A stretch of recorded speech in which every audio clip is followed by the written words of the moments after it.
Hi friends, இன்றைக்கி சுவையான பாறை மீன் குழம்பு எப்படி வைக்கிறதுன்னு சொல்லித்தரேன் வாங்க. வெங்காயம் 4 எடுத்துக்கோங்க, தக்காளி 3 எடுத்துக்கோங்க, பச்சை மிளகாய் 2, புளி கொஞ்சம் ஊற வச்சுக்கோங்க, ஒரு எலுமிச்சை அளவு, தேங்காய் ஒரு கப் எடுத்துக்கோங்க. தேங்காய் நல்லா இந்த மாதிரி அரைச்சிக்கோங்க. 1 கிலோ சுத்தம் பண்ண மீன் எடுத்துக்கோங்க. வானலியில் சட்டியை வச்சு தேவையான அளவு எண்ணெய் ஊற்றிக்கோங்க. எண்ணெய் நல்லா காஞ்சதும் கடுகு 1 ஸ்பூன் போட்டுக்கோங்க.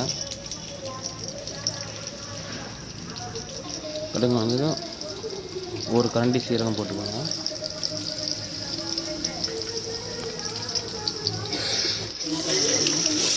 வெட்டி வச்சுக்கிற வெங்காயத்தை சேர்த்துக்கோங்க. நல்லா கிண்டி விட்டுக்கோங்க வெங்காயம் வதங்குற அளவுக்கு. இப்போ நறுக்கி வச்சுக்கிற தக்காளி சேர்த்துக்கோங்க. அதையும் நல்லா கிண்டி விட்டுக்கோங்க. நறுக்கி வச்சுக்கிற பச்சை மிளகாய் சேர்த்துக்கோங்க. அப்புறம் ஒரு கைப்பிடி கருவேப்பிலையை போட்டுக்கோங்க. நல்லா வதங்குற அளவுக்கு நல்லா இதே மாதிரி கிண்டி விடுங்க. இப்போ புளி ஊற வச்சுருக்கோம்ல, அதை நல்லா கரைச்சிக்கோங்க. நல்லா கரைச்சி அதை தண்ணியை ஊற்றிக்கோங்க.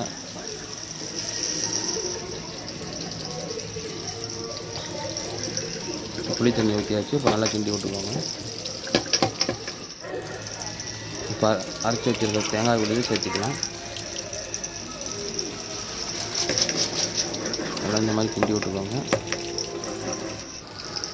இப்போ 50 கிராம் சக்தி மீன் மசாலா பாக்கெட்டை சேர்த்திக்கோங்க. 1 கிலோ மீனுக்கு 50 கிராம் மசாலா சேர்த்துக்கோங்க, கரெக்டாக இருக்கும். நல்லா கிண்டி விட்டுக்கோங்க.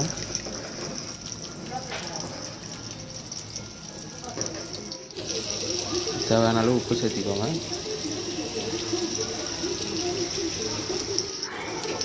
தண்ணி தேவையான அளவு சேர்த்திக்கோங்க. நல்லா மூடி வச்சுருக்கோங்க. ஒரு 10 நிமிஷம் நல்லா கொதிக்க விடுங்க. அதுக்கப்புறம் மீனை போட்டுருங்க.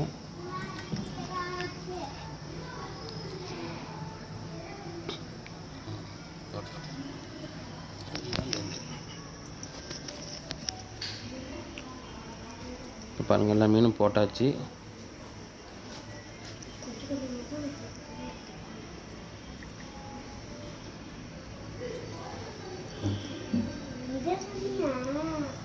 எல்லா மீன் போட்டதுக்கப்புறம் லைட்டாக இந்த மாதிரி கிண்டி விட்டுக்கிட்டு நல்லா மூடி வச்சுக்கோங்க. ஒரு 5 நிமிஷம் மூடி வைங்க. அதுக்கப்புறம் ஓப்பன் பண்ணுங்கள். தேவையான கருவேப்பிலை போட்டுருங்க. கருவேப்பிலை போட்டிங்கன்னா கொஞ்சம் நல்லா வாசமாக இருக்கும்.